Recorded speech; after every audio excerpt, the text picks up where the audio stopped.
you don't follow sport, you probably remember the moment 3 Australian Test cricket players were involved in tampering with the ball. To all of my teammates, to fans of cricket all over the world, and to all Australians who are disappointed and angry, I'm sorry. What happened in Cape Town has already been laid out by Cricket Australia.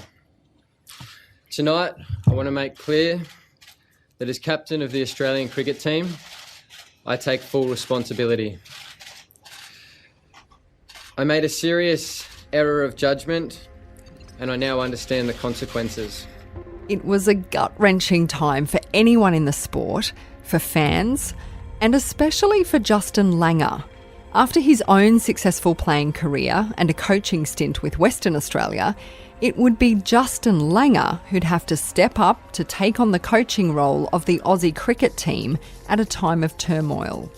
With the team's reputation in tatters, fans bewildered, and the media hungry for the story, it would be Langer who'd have to rebuild, restore and rejuvenate Australian cricket.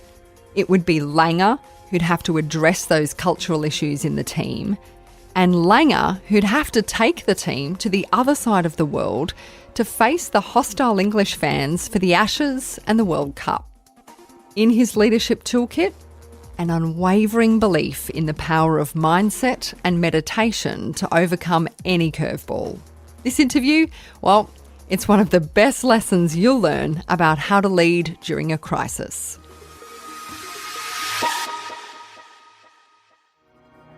I'm Kelly Reardon and this is Curveball. It's about people who thrive in challenging times.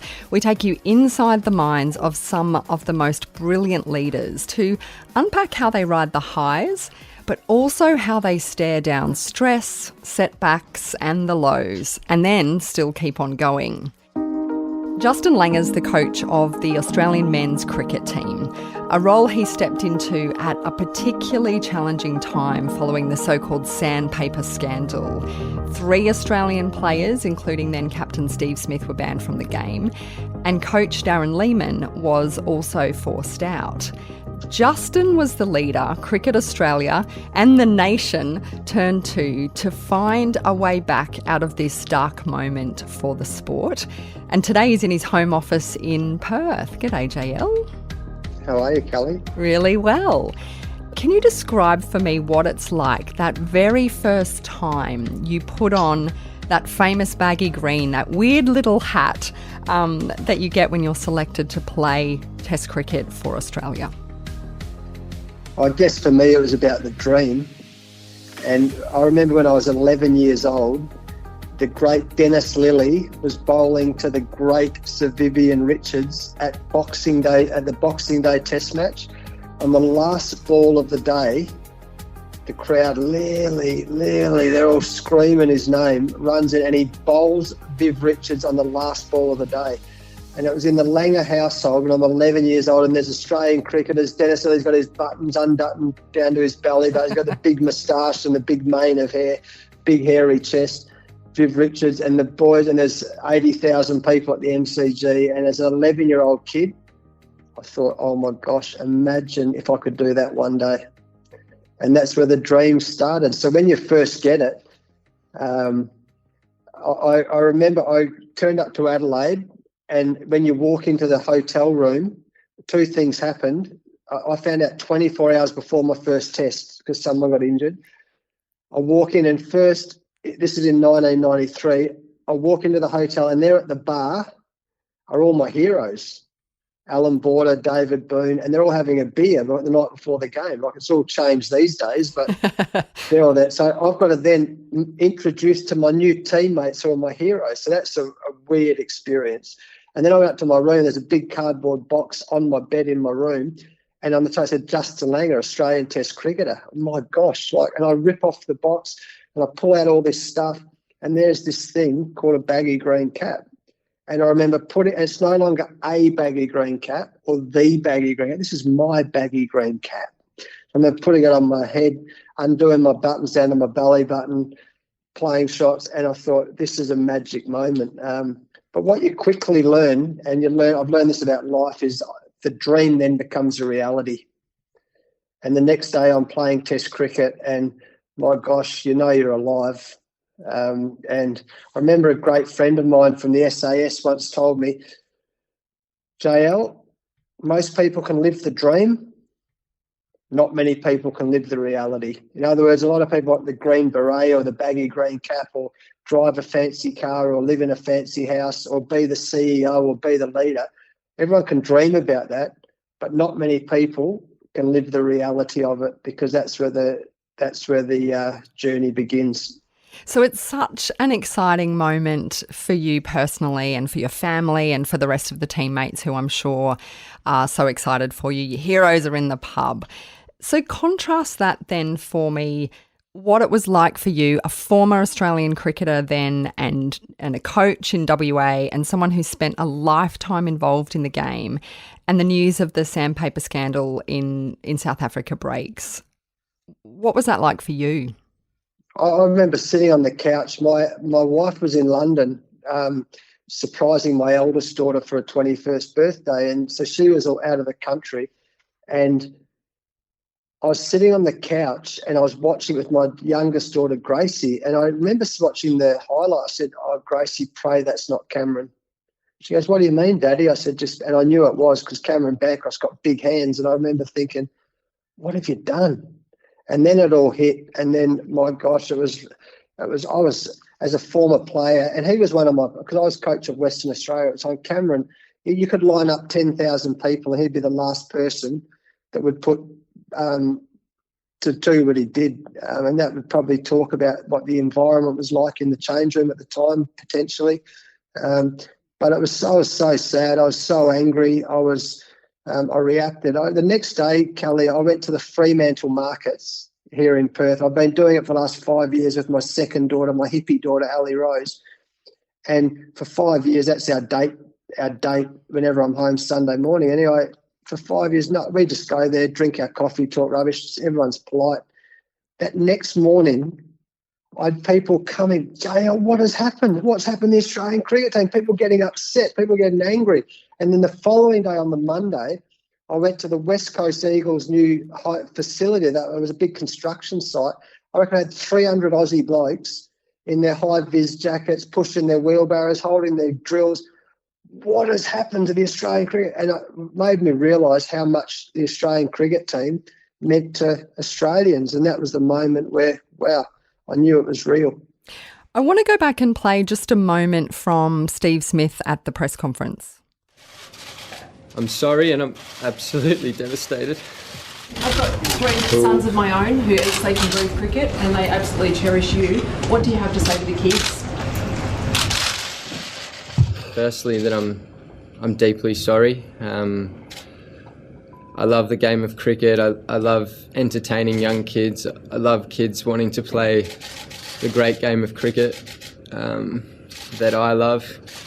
Anytime you think about making a questionable decision, think about who you're affecting. You're affecting your parents, and to see the way my old man's been and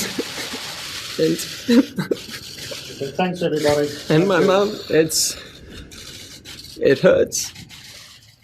It's so hard to listen to that, like even for me.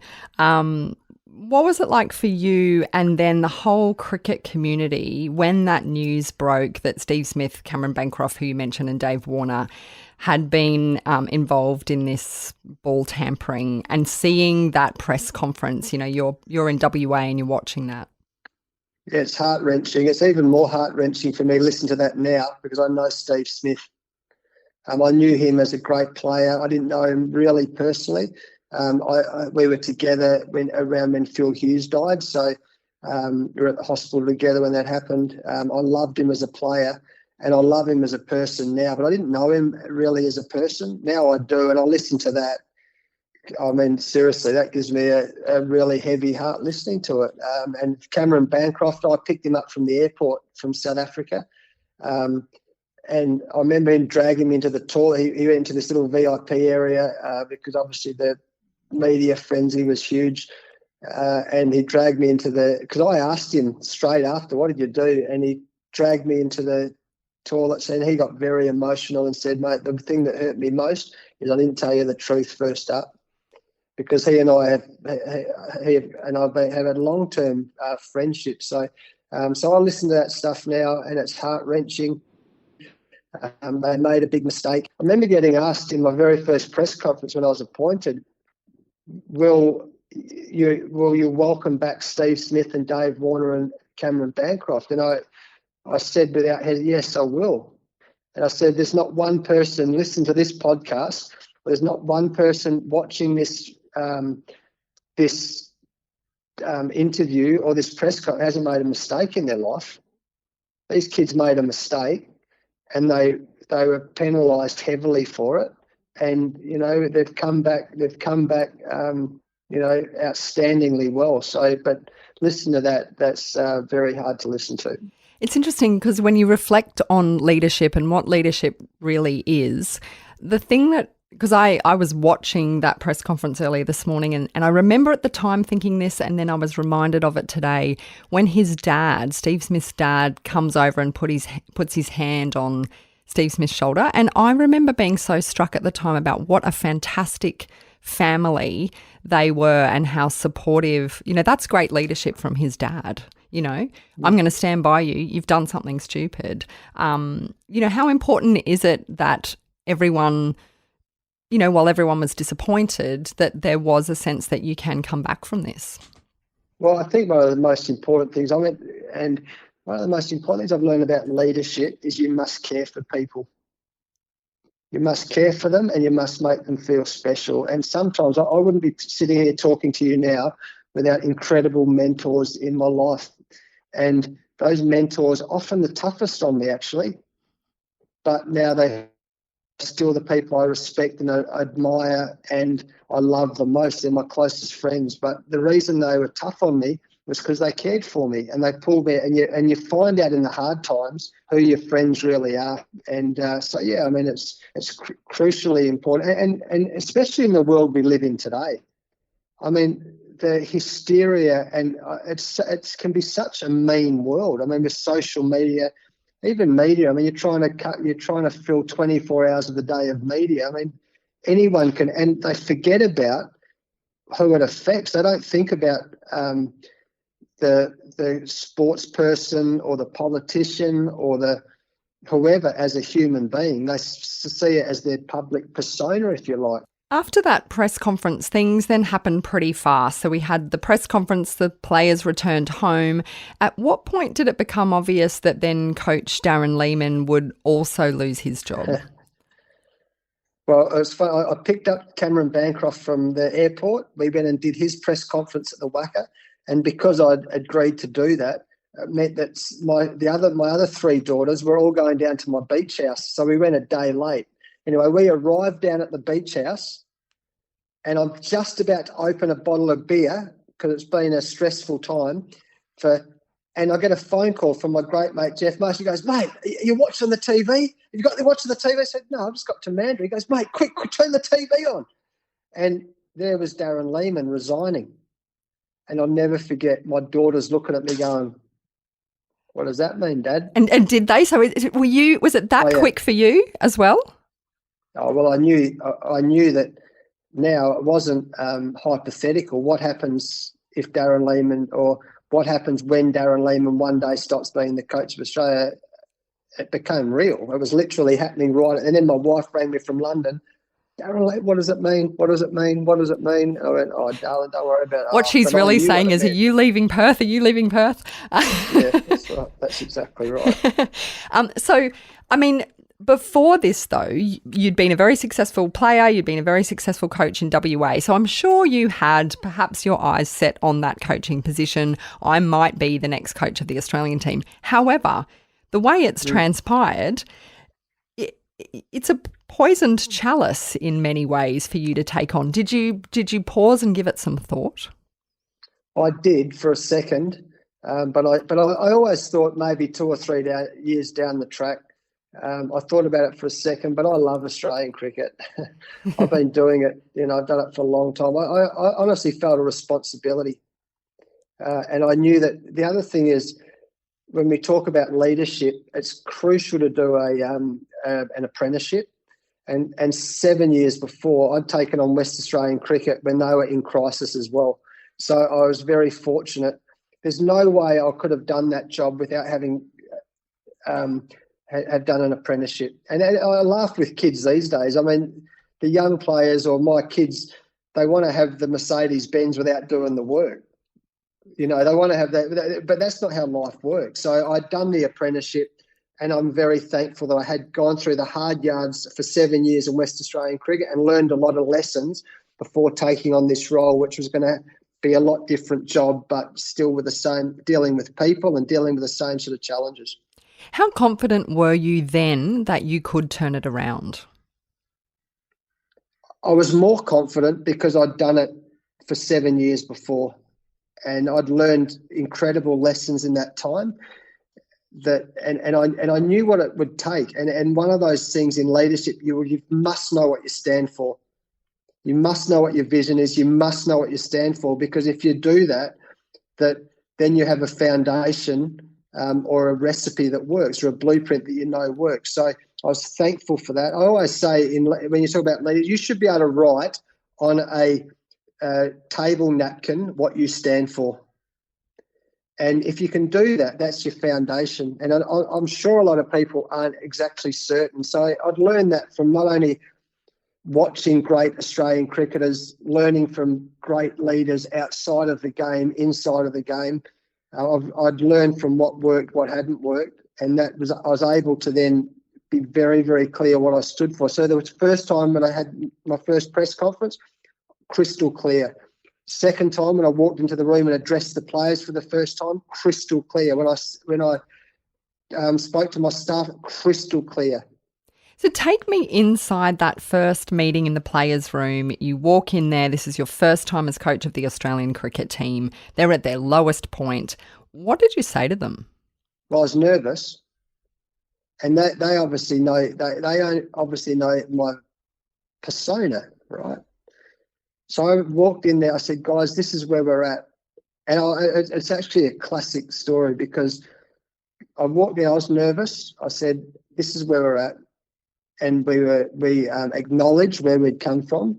This is what's going to happen moving forward. I said, "Our role is to make Australians proud of us." And if you think about nothing else when you get out of bed, I don't care about batting, bowling, catching. Because making Australians, that includes your mum and your dad and your grandparents and your brothers and sisters and your kids and your mates and the broader Australian public. So that's one thing. Second thing is, we're going to develop you as people, and we're going to develop you as players. And the third thing is, we're going to live by these 5 values or behaviours: professionalism, honesty, humility, learning and mateship. And I went on and I talked to them why that was important. And then I went back to my hotel room. Big sigh of relief. I've got through that. And then I sent them all a message, and just to reinforce the message. And I said, thumbs up if you're in, thumbs up if you're not. And within milliseconds, I got all these thumbs up. I'm in. So I knew that was the starting point. But the other thing is, Kelly, is that it's easy there's an old saying in life: you can preach excellence. If you preach excellence and walk mediocrity, you're nothing but a common liar.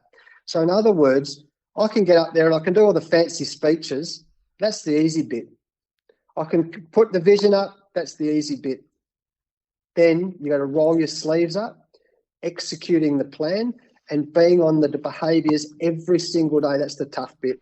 So I want to ask you about that, because you have been very consistent about instilling this new set of behaviours.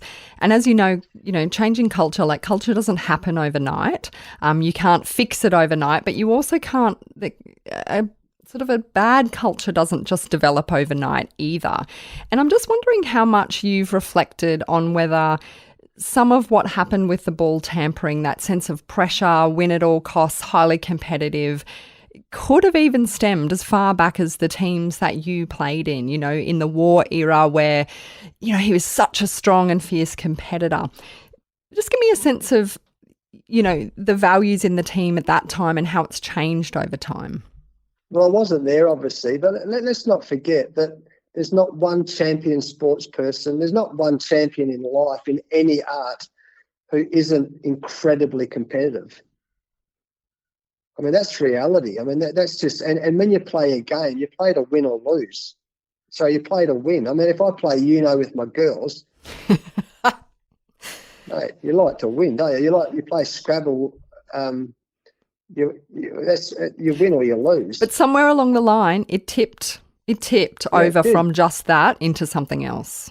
Yeah, it did. And I reflect, if I try and be as objective as I possibly can be, and now having lived this life for 3 years, my take on it was that these guys got very, very, very tired, and they play. I mean, one of the great things about COVID is I joked in the winter. The only thing I don't love about COVID is COVID, because I was actually, last year I was on the road for 300 days of the year. Yeah, it's incredible. 300 days of the year, right? So that means I don't see my family. I don't live in my bed. I don't drink my coffee at home. I don't see my friends. I look back on it, I think these young guys, Steve Smith had the responsibility also of being captain. Dave Warner was the vice captain. Cameron Bancroft just came into this new environment.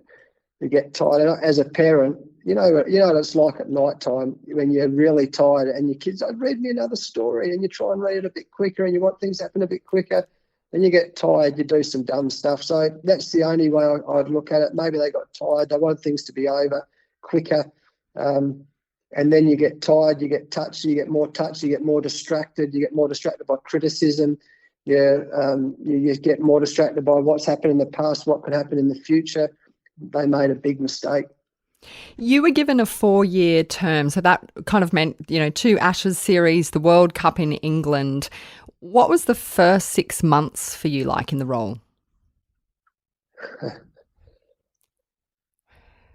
After the first 6 months, I was sitting at the, we'd just played India. We'd lost we went to England. We lost 5-0 in one-day series. We went to Pakistan. We went to Dubai, played Pakistan. We lost that series. Then we came home. We lost against India 2-1. And we were in Sydney. And it was the end of, so I was 6 months into the job. And my wife, I've been going out with my wife since I was 15 years old. So she's grown up with all this. And we were sitting at the breakfast table on the day 3 of the Sydney Test match against India. And she's sitting there with my 4 daughters. They come over from Melbourne and Sydney Tests. They've done it since they were babies. And sitting at breakfast, she's flying back to Perth with the girls. I'm going to work at the SCG, and she starts bawling her eyes out at the table. I said, "What's wrong with you?" She doesn't cry much. She goes, "I don't like what this job's doing to you. I don't like what it's doing to us. I don't like what people are saying about you and the team. They don't even know who you are." That probably sums up my first 6 months. It was really, really tough. And, we had the whole world wanted to see us fail, and fair enough. And also, I talk about Mother Cricket. It was almost like Mother Cricket saying to us, "You know what, we're going to keep smacking you because you deserve to be smacked." And I was working, we were working so hard. I was learning about our players. The players were learning about me. We were getting smashed publicly. I was talking about it being white noise. I used to be the master of white noise, but I was telling all the players not to let it affect them. It was affecting me. So that old preach excellence, walk mediocrity. People can smell it, and see it from a mile away. So the first 6 months was really, really hard. That can happen in life where you make a big life decision or a big change in a company, or you strike out as a leader with a big, bold vision, and for whatever reason, kind of people aren't on board, or it's a tough thing.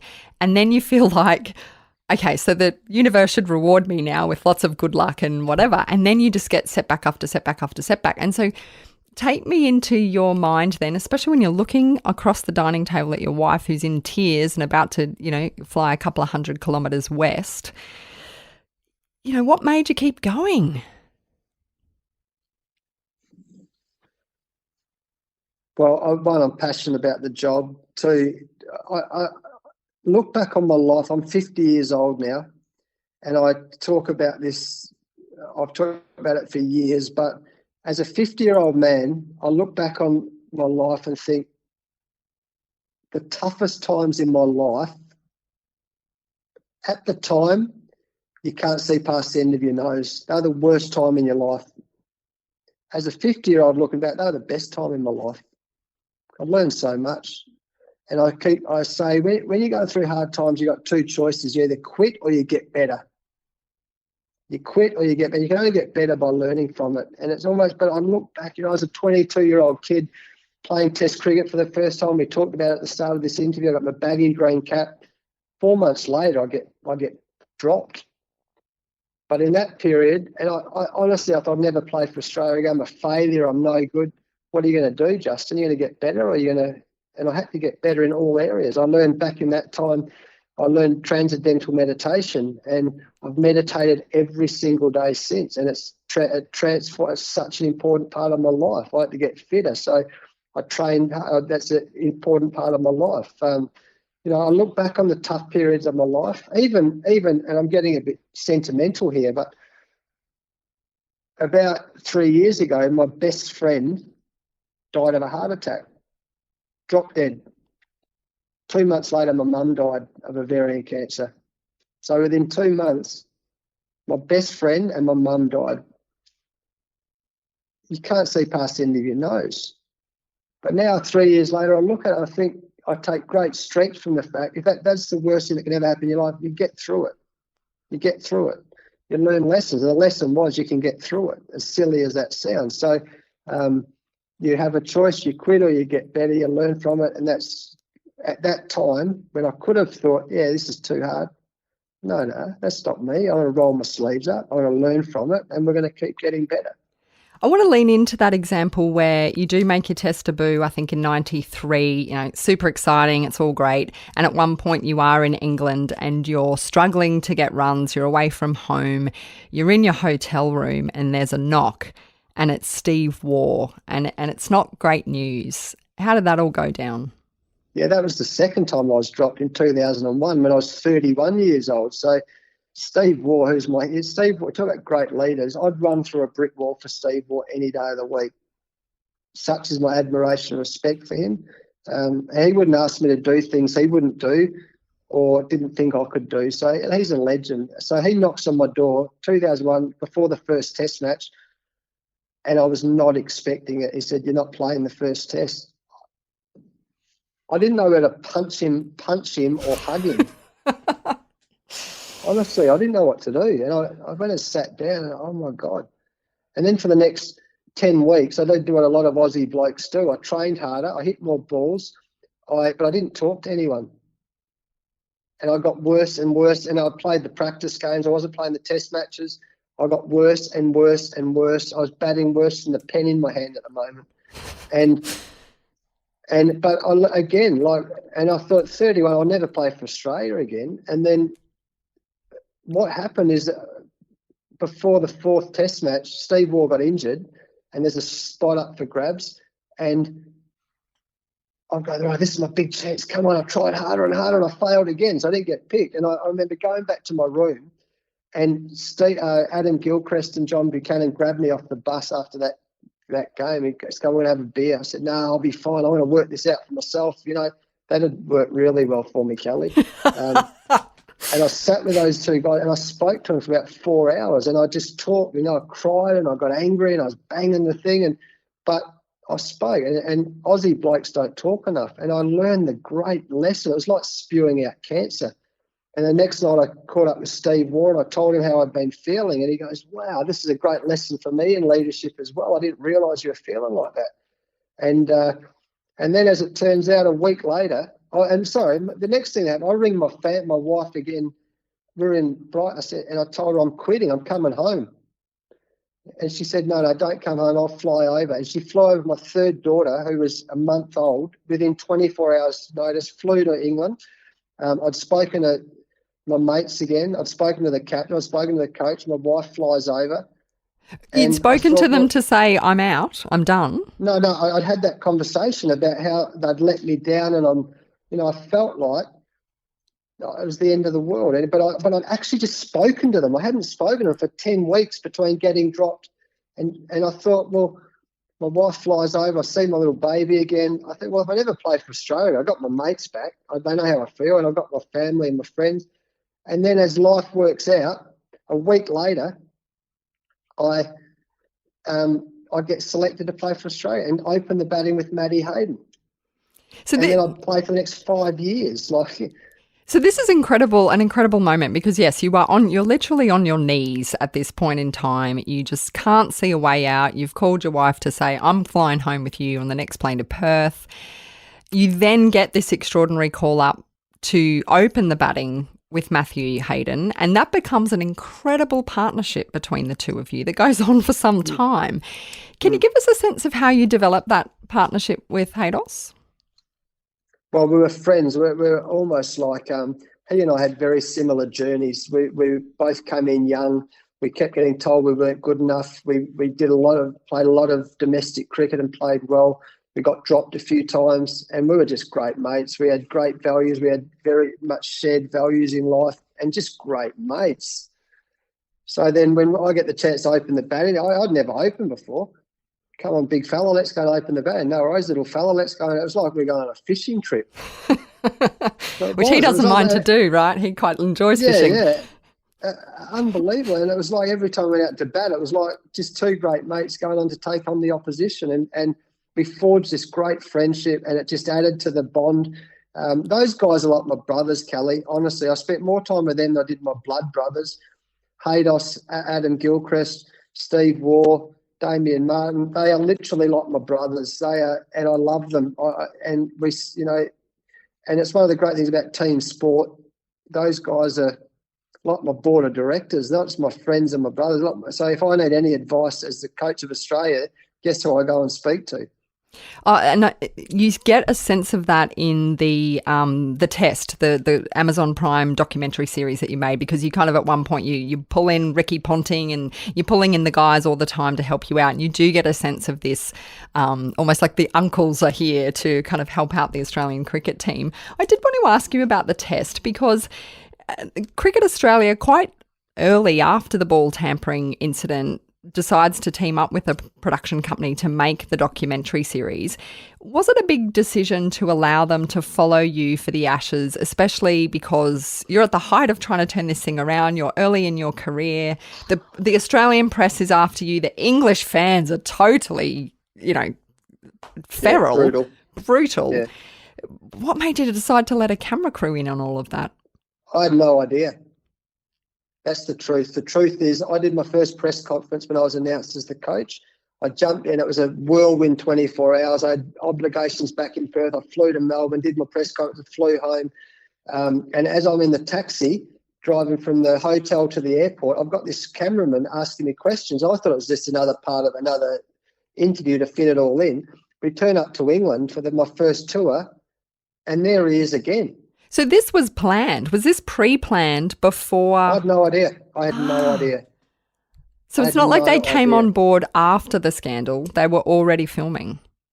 No, it all started in my first press conference. So wow. Someone had and it was weird. And then a few weeks in, we're doing this documentary, and then it was really, really confronting. Thankfully, Andre, the cameraman, became my style is that they come into our team, they're part of the family. And he's a stand-up comic, so he used to tell the joke of the day every day. That was how he sort of earned his stripes from the boys. We got some trust in him. And even before the first episode, I was so nervous, but they did a great job. I think they portrayed the team very well. And it was warts and all. I heard after that it might have been a public relations gig, mate. To me it was warts and all. I didn't even know. By the end, I didn't even know he was in the room, and I was really nervous what would come out. Did you ever wish they weren't there? You wanted to boot them out. You're having a really tough discussion. I did a few times. Yeah, I had to say, Andre, please, you can't film this, or Andre, you got to. And it was respectful. I mean, we built the trust in each other.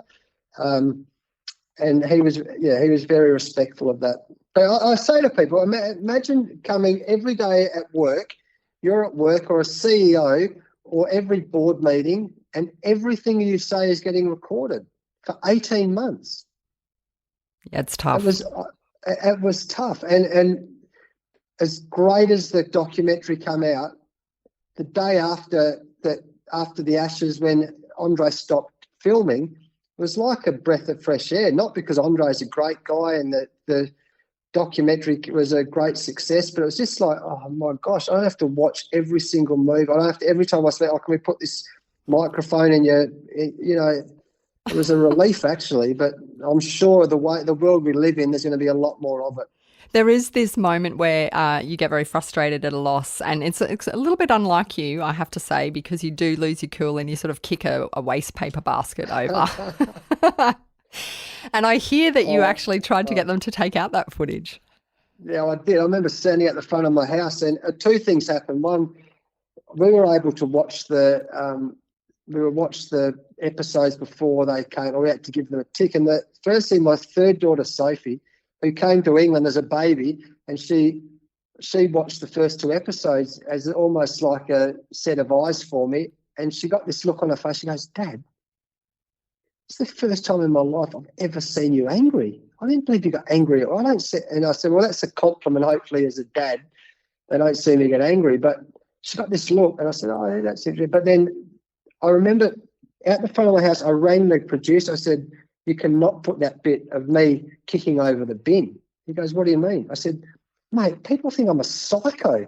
I kicked the bin. You know, Nathan Lyon's the biggest test. We're about to lose the Ashes, and we've got 3 runs, and it's a simple move, and I kicked the bin out of frustration. He goes, yeah, but did you see what you did next? I said, what do you mean what I did next? I kicked the bin and we're going to lose and da-da-da. He goes, yeah, but you picked up all the rubbish, mate. I said, what do you mean? I said, what do you mean I picked up all that? He goes, watch it again. You picked up all that. And one of your values is humility. Yeah, it absolutely looks like that to the viewer as well. Like you lose it, you kick the bin, then you take a breath, and then you go and start picking up banana peels and bits of tissue and Band-Aid and put it back in the bin. And he said, you talk about, you know, walking the walk, and he said, one of your values is humility. And there it is right there. So we've got to put it in. I said, oh, no worries. But everyone asked me about that scene from the documentary. This is Curveball, and I'm Kelly Reardon. My guest today is the coach of the Australian cricket team, Justin Langer. Justin, you mentioned earlier on that you are quite the convert to transcendental meditation. And in fact, I've heard that when you get into a hotel room, the first thing you do is scan around and try to find a spot to meditate. How did you first get into it? I was so funny. When I was 1993, so I was 23 years old. I talked about having my baggy green cap. We played in New Zealand. The Ashes is coming up to selection after this series, and I got a duck in both innings in the third test match. And a guy by the name of John Wright, who's an old, tough opening batsman, played 100 tests for New Zealand. He walks up to me in the change room after the game, and he's got a cigarette and a stubby in his hand. And he was like the old bull giving the young bull some advice. He goes, I've been watching you, you know, you're a talented little player, but you're trying too hard and you're too stressed out. You need to relax. He said, I think you should try transcendental meditation. I said, what is that? Transcendental meditation? I didn't know what he was. I nearly fell off my seat, actually, especially coming from him. Anyway, I got dropped from the Ashes, end of the world, can't see past the end of my nose. And I was at home and I opened up the West Australian newspaper, and there's this big advertisement, learn transcendental meditation. And the universe is talking to me, right? So I still remember Derek from Smythe Road, Claremont. And I rang up Derek from Smythe as a 22-year-old. I rang up Derek, 23. I said, he goes, yeah, no worries, come and visit my house and I'll teach you transcendental meditation. So I went there, and I've been meditating every day since. So it's a big part of my life. Tell me what happens. Like, what is your process around it? What is happening in your mind? How long do you do it for? Every morning. So when you talked about my hotel room, I walk, because it's almost like, because my life's so transient, I'm like a gypsy, because we're in a hotel room 300 days of the year. So I've got to find a piece of my, you know, first, routine's important in my life. Humans are very habitual, and routine's very important, I think, for mental health and physical health. So I look around the room, I find I've got a couple of great spaces at home where I can meditate. But I look around my room, I put a cushion down, so the next morning I know that's where I'm going to meditate. So I sit there, I've got a thing called Insight Timer on my phone, and I have 30 minutes, but I usually, and at the 10-minute mark, I get a little tiny little bell ring, and the 20-minute mark, and then, so I do 20 minutes or 30 minutes every day, every morning. I sit in a very comfortable position with my legs crossed, and Transcendental Meditation is about a mantra and having a mantra in your mind. So you come back to the mantra, because we've got thoughts going everywhere, and when you recognise that you're not concentrating on your mantra, you come back to the mantra. And is the mantra something, from the ancient Sanskrit texts and things like that? That's right. That's right. And that's what Derek taught me, what the mantra was. And I still, but now I'm more just concentrate on my breathing. And it doesn't matter whether it's a symbol or a mantra or you're breathing, as long as you come back to something. And what it taught me in my game, concentration was so important. And you get concentration is hampered when you get distracted. So it's a way of practicing coming back to one thing. And in the game of cricket, it was about coming back to the ball. In meditation, it's about coming back to the breath or the mantra or the symbol. So that's how it came around. And I think it's been physically helpful. It's been mentally very helpful for me. And I've met some great people on the way because of it. Do you use the same mantra all the time, or are you drawing on, I'm a yoga teacher, so I've done a bit of mantra training. You can choose different mantras that have different meanings and are related to the different Hindu gods. Do you do that? No, I have the same mantra that I had from when I was 22, 23 years old. But as I say, most of my meditation now through studying different Zen philosophies and talking to different meditation teachers, most of it now comes back to my breathing, and I don't worry about the mantra. But I go through different stages, but as long as I'm meditating on something every day, then that's the important part of it. Do you encourage the other players that you coach now to use TM? No, I don't. It's a bit like spirituality or religion. The most important thing to me about leadership, whether it's for my kids or my players or in the community, is example. So people know I do it, and if people want to come and talk to me about my beliefs or my meditation or my physical training, then that's fine. But I would never like to force my beliefs or my routines on anyone. I think that's all part of the journey of their lives or their careers. You're very big on process and learning from what happens and applying that process. And I'm wondering how that discipline has helped your perseverance in the face of setbacks or failures or when things aren't going well. Well, my favourite quote in the world is, "The pain of discipline is nothing like the pain of disappointment." So discipline and process. And I learned, look, if I wanted to score 100, that's the dream. I couldn't do it without 100% attention on the next ball that I face. So that's process. If I get too caught up in 100, that's in the future. Or if I get too caught up in what happened, I got a duck 4 times in a row, I'm worried about the past. And that's what I'm talking about. The discipline is in your thing and concentrating what's important. If I want to run a marathon, if 42 Ks down the track and there's the finishing line, that's awesome. But you can only do it by doing it one step at a time and having little goals along the way. So that's what I talk about, process. And and to me, that's life. I mean, process, if you concentrate on every little moment, every little step, the outcomes will look after themselves. If you get too caught up in the outcome or the goal, then it becomes a distraction and you're forgetting about what's important. That's why discipline of the process is so important. You also, in your home in Perth, where you are today, have this special quote wall. Can you tell me what that's all about and what's on it? Oh, man, it's awesome. So when we first built this house 20 years ago, I used to always write down quotes. I love reading, and And we built this house at the back of the property. I built a 5 metre by 5 metre room. It was all beautiful, and it was like my gym, or my yoga studio, my gym. And then the very first day, I took a big permanent marker, and on top of the wall, in big bold letters, the pain of discipline is nothing like the pain of disappointment. I remember my wife walking up, "What have you done?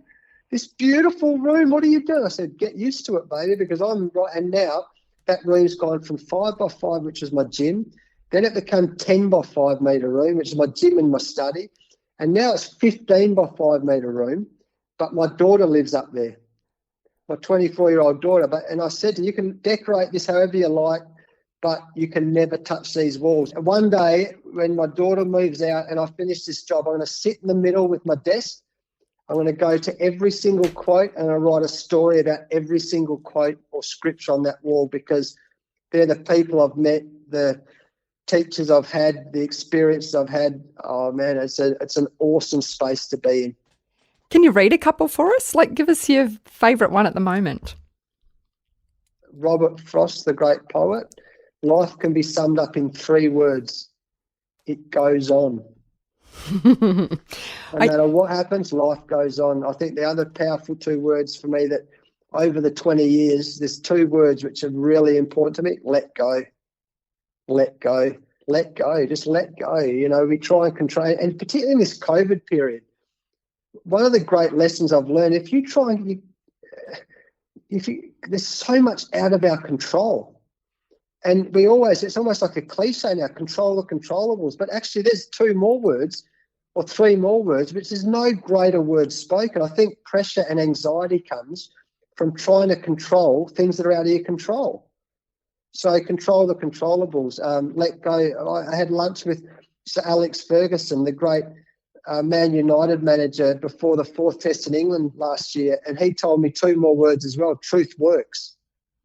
Truth works. Tell people the truth. My nana's a legend, and she said to me once, "You've always got a choice. You can lie or tell the truth. Tell the truth, because it's much easier. You might not think it at the time, but tell the truth. You don't have to have a very long memory, and you can sleep well at night." That's what my nana would tell me. So truth works. Tell the truth. But there's so many quotes up there. Like I say, it's a very long book. You talk quite a bit about this letting go and that sense of just surrendering to things that you can't control. But of course, in elite sport, you've got such strong goals and you're always striving to get somewhere. So there must be a tension between really pushing yourself to the limit and then letting go. Well, I think what I've learned is that the champions in life, in any art, what they strive for actually is simplicity, or what they learn is to bring it back to simplicity. So I think goals and dreams are really important, because they inspire you to get out of bed every day. But to achieve those, you have to bring it down to the most simple, basic philosophy of concentrating on of what's important. And you still have to work really hard on mastering your art, but you can only do that by breaking it down to one day at a time, one moment at a time. I remember my mum was sick. She passed away with ovarian cancer. We had a pact with each other, one day at a time. At next to my bed, I've got a big canvas in my bedroom, and it's a poem about one day at a time. And we can't control what happened yesterday, however good or however bad. You can't control what might happen to tomorrow. What you can control is what are you doing today. So I think that's mastery, is simplifying. Mastery comes in simplicity, in my opinion. Have your goals, but then break it down to the smallest of goals, which is one day, one moment at a time. I reckon you've also had a challenge that a lot of leaders have, and I certainly had it in my career, where you grow up with people, you work with them in the workplace, your careers move ahead at the same time, and then suddenly you're given the role as the leader of the team and you're having to manage your friends. Can you still be friends with the players when you're the coach? Well, of course. Yes, you can. Relationships take time to build, right? So, and it's a really interesting point, because I think actually if you build relationships, when you're going to have tough conversations, because of respect, the tough conversations should become easier. But having said that, there's very, very few sports people who leave the game, and I can't talk for in the corporate world, but there's very, very few sports people who leave the game on their terms. So therefore, there's often, there's a degree of bitterness, and someone's got to take the blame for it, and it's often the person who makes the decisions, right?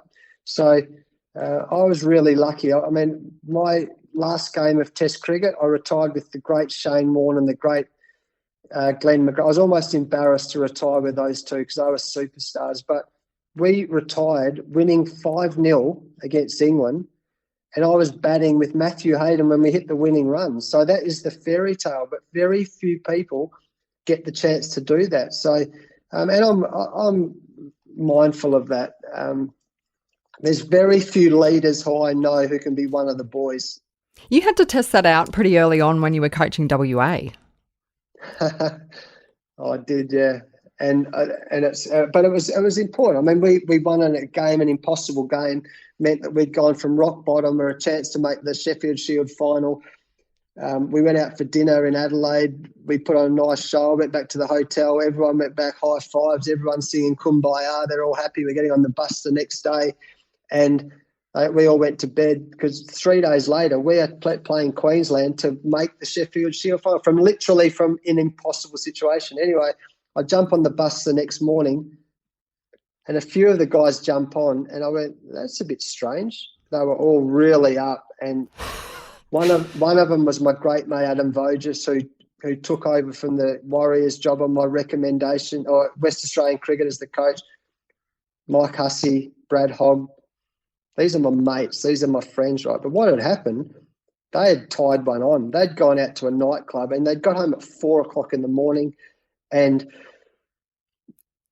we're on the bus at 7:00. And I remember thinking, sitting at the front of the bus going, okay, what are you going to, this is a crucible moment. What are you going to do?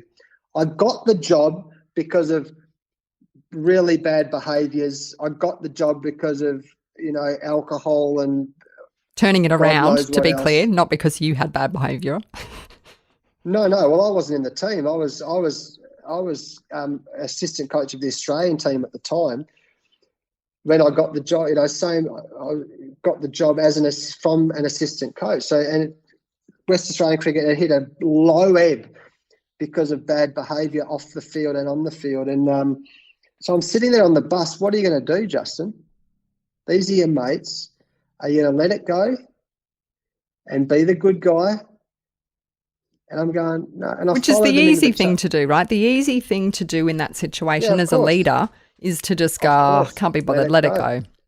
Let it go, be popular, let it go, we'll deal with it. And I remember walking the change, I said, nah, that's it. This is your moment. And we were going to the airport, and I got the boys and I gave them a massive spray. I said, now get your running shoes on, get your running shorts on, let's go. And they're going, what do you mean we're going to go to the airport? I said, I do not care if we miss the plane. You guys, you know what your behaviours are. You know what the expectations are. Let's go. And there's at the Adelaide Oval, there's those big grass banks.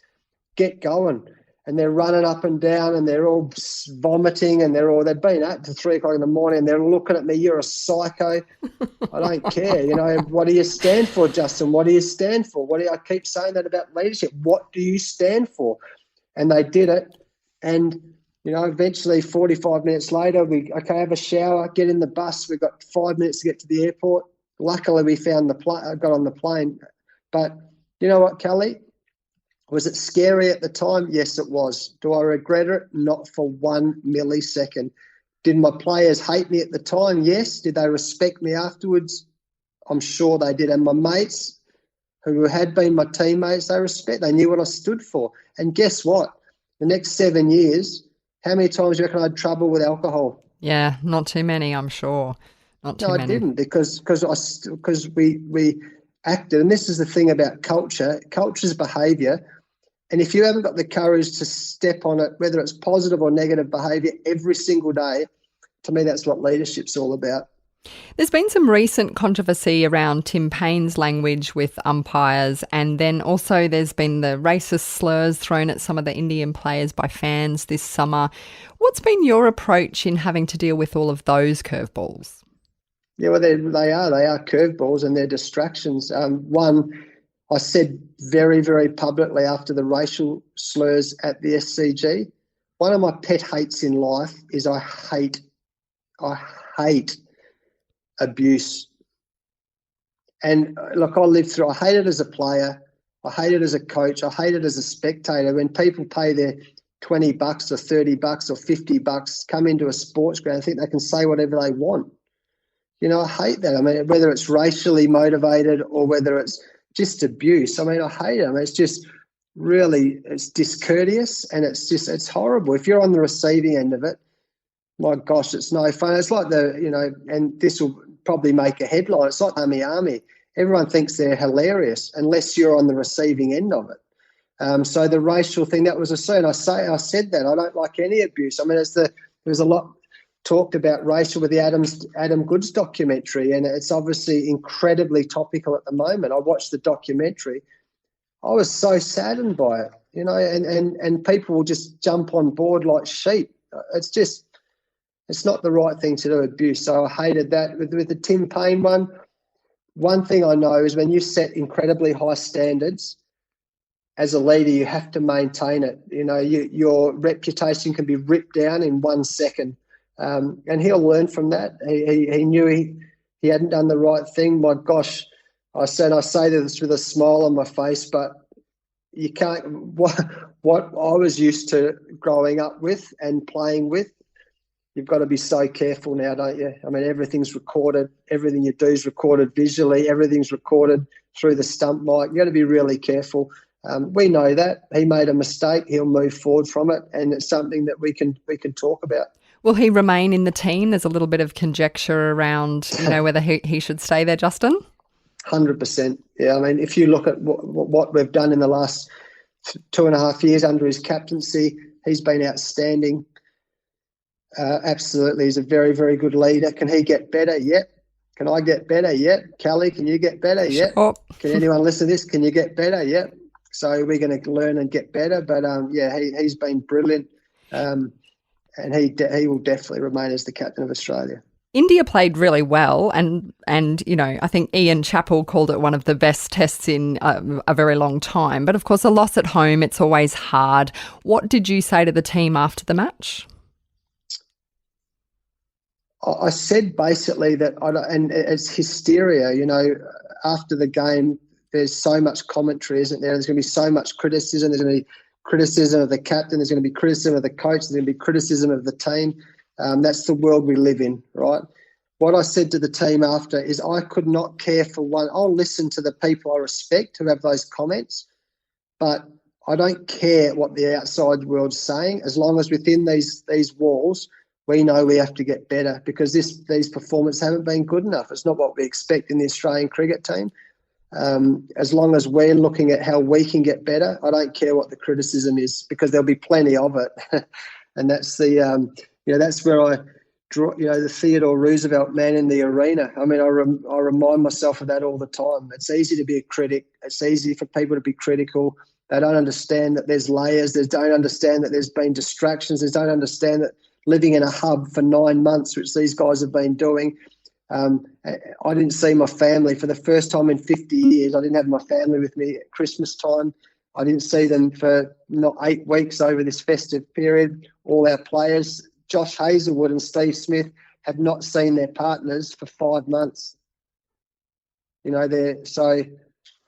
People are so soppy old Australian cricketers, but you live in a hub where you can't have the normal.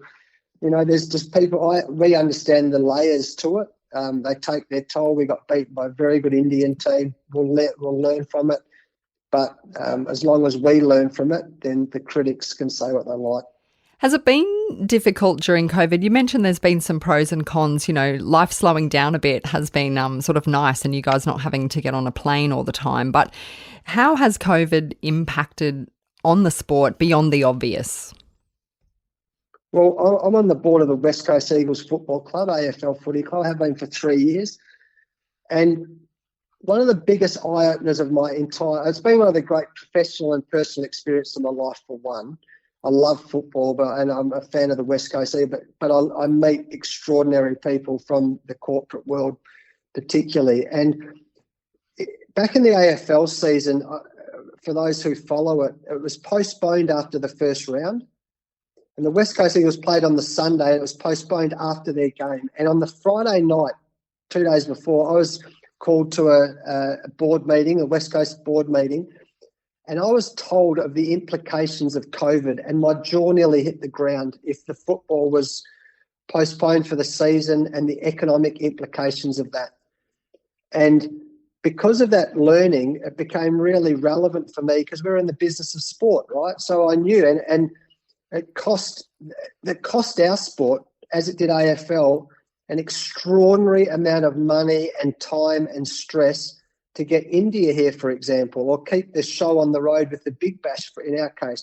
And it costs an extraordinary amount of money with the biosecurity and the, people are making decisions on life and death, not just on because of what had been happening around the world. So, there was huge complexity, and there's huge effort that goes into keeping the show on the road, if you like. But with that comes sacrifice and stress and tension. And we've certainly, whether it's in the footy world, rugby world, whether it's in the corporate world, whether you look at what's happening around America or England or all the other countries around the world, my life, there is no chance that life is simple at the moment.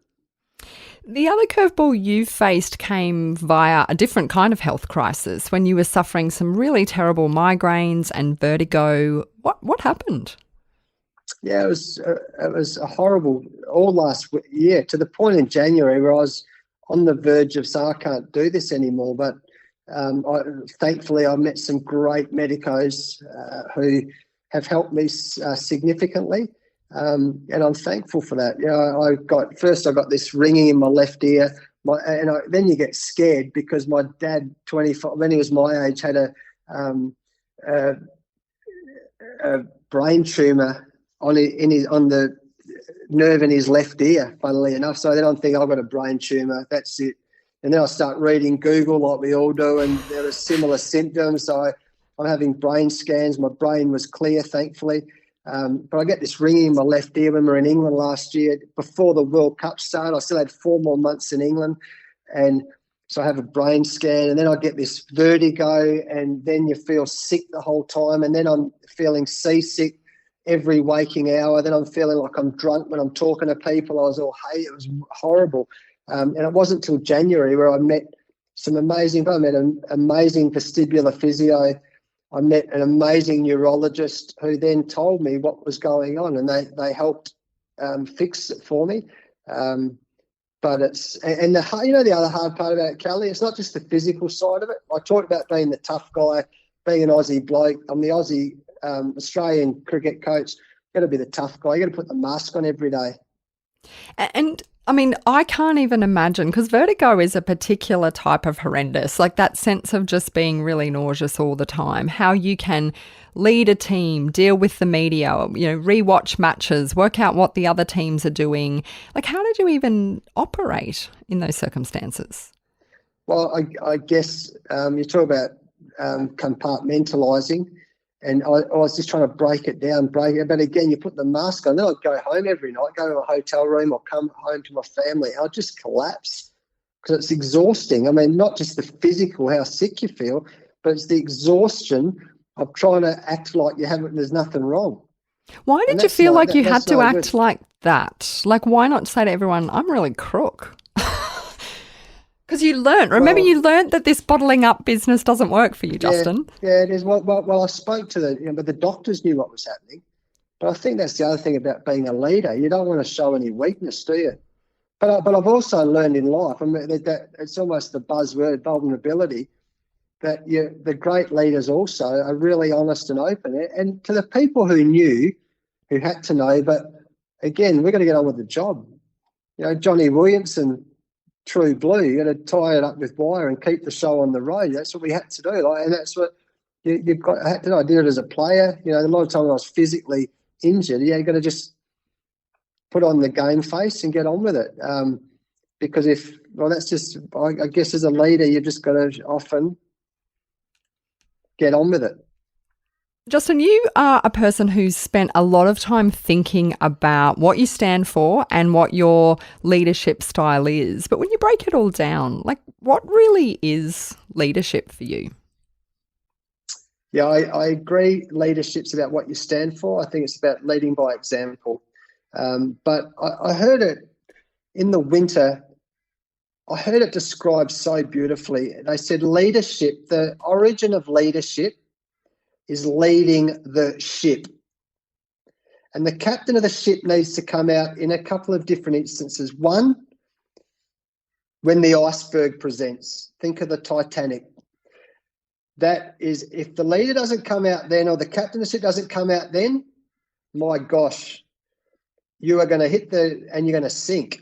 And a lot of people are going to die, right? Or the second time the captain of the ship needs to come out is when there's choppy waters or you're in a storm, and you've got to use all your expertise to guide your way through the storm to get to the destination.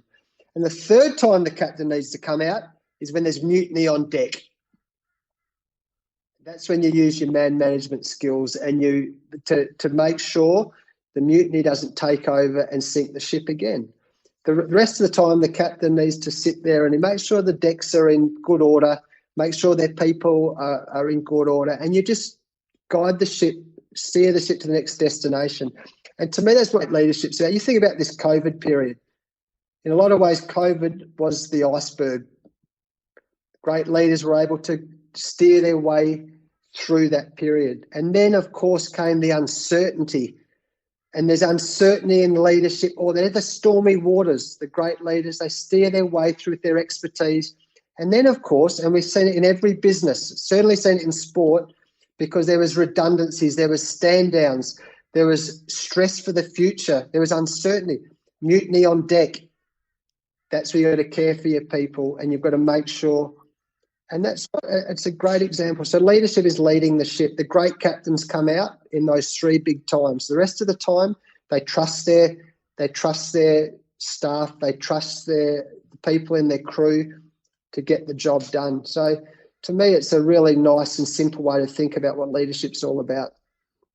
Justin Langer, what will be next for you? You spend a lot of time away, obviously, in a normal season. You must want to spend time at home again. I can't imagine what it's like for Sue and your girls. What are you thinking will be after this leadership journey? Oh, there'll be more leadership somewhere. What would you like to do? What I'd love to do is I'd love to sit in that back room and reflect and write and reflect and write and share it with people. One of the great things about COVID, Kelly, and I'm sure you'll understand this, I sit in this office and because of the test documentary, actually, first it started talking, everyone was inviting me to talk through Microsoft Teams or Zoom. Can you talk to my team? Can you talk to my... And I remember ringing, after I did about 20 or 30 of these, yeah, no worries, I talked to people. And then I rang my old speaking agent, Sheree Gardner, because I used to do a lot of corporate speaking, and I love it. It was one of the things that replaced batting for me because I get really well prepared. I get really nervous. I get up on the stage, I perform, and then I'd get like, yes, how good was that? And I'd get feedback, right? And then I'd get back. So I ring Sheree, and because I've been in this job, I had done zero speaking. I hadn't had time, I had no energy. I said, Sheree, I've got this idea, right? Why don't we go out to the corporates and ask them if they're interested in doing it? Because no one can. And she goes, I've been waiting for you to ask me that. So she went to corporates, and all of a sudden I did about 20 corporate speaking gigs via Zoom. So I'm sitting there, and this is a secret, but I would give it away. I was sitting there with my jacket and tie on, my jacket and shirt and a pair of shorts and Uggies on. So it was all in winter time. And I'm doing it like this. And I was getting paid to do it. I was going, man, how good is this? So, sharing my lessons, sharing life. I'm involved with and have been for 20 years with some incredible charities, Children's Leukemia and Cancer Research, Solaris Foundation. I'm involved now with the EAR Institute, West Australia. Incredible charities. So, more time with that. That's leadership, isn't it? Absolutely. What I learned is this, and I kept saying it through that period. If this is my retirement, I will be the happiest bloke in the world. And that's a nice thing to look forward to, but still plenty of work to do with the Australian cricket team. I still love it. Plenty of challenges. I still love it. I'll keep doing it for a while, and then I'll go to the next chapter of my life after that. I would like to ask you one final question, which is, who is the next coach of the Australian men's cricket team? Who knows? Honestly, who knows? I mean, life's about timing, isn't it? I never would have thought. I made my debut for Western Australia as a cricketer, and I found out the night before because someone got injured, and I just happened to be the right person at the right time.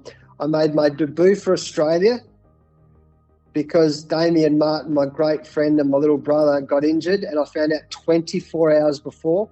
I flew to Adelaide, made my debut. I came into the Australian job because of a scandal in Australian cricket. I came into the West Australian job because of a scandal in West Australian cricket. Kelly, it'll be the right person at the right time when the spot's available. Who knows? Well, you'll certainly leave the game and the team and the culture in a lot of, in a much better state than you inherited it, and you've got so much to give other people. So I'm really grateful you could come on Curveball, because I think sport has so many parallels with business and leadership, and it's been so great to talk to you. Thanks, JL. Thanks, Kelly. Thanks for the invitation. Curveball's a production of Dead Set Studios, and this episode was produced by me together with Rachel Fountain. For more on Justin Langer's incredible journey in leadership, subscribe to the Curveball newsletter on LinkedIn. We've popped some details on how you can subscribe in our show notes in this podcast. And if you're new to the show, welcome. Please subscribe to the podcast so you don't miss an episode. We've had so many great leaders who've been so candid in sharing their highs and lows, from startup junkie Michael Fox to comedy agent Kevin White. And next episode, you'll hear the incredible story of how Kate Morris of the online retailer Adore Beauty took her business from her garage all the way to the stock market with this risky high growth strategy that nearly saw her company go under. About 10 years in, the growth started to plateau off a bit, and I thought, if this is all it's going to be, then I don't know if I want to keep doing this. And so I went and paid a business coach, and she got me to write a letter to myself from 10 years in the future. And I thought, well, that sounds like a dumb idea, but I may as well do it. And honestly, it was like turning all the lights back on. Suddenly, the whole path was just illuminated for me, and I just went, oh, no, I do know what to do. And I was just completely reinvigorated. That's Kate Morris, next on Curveball. And for more information about the leaders we feature or to suggest a guest, go to curveballshow.com.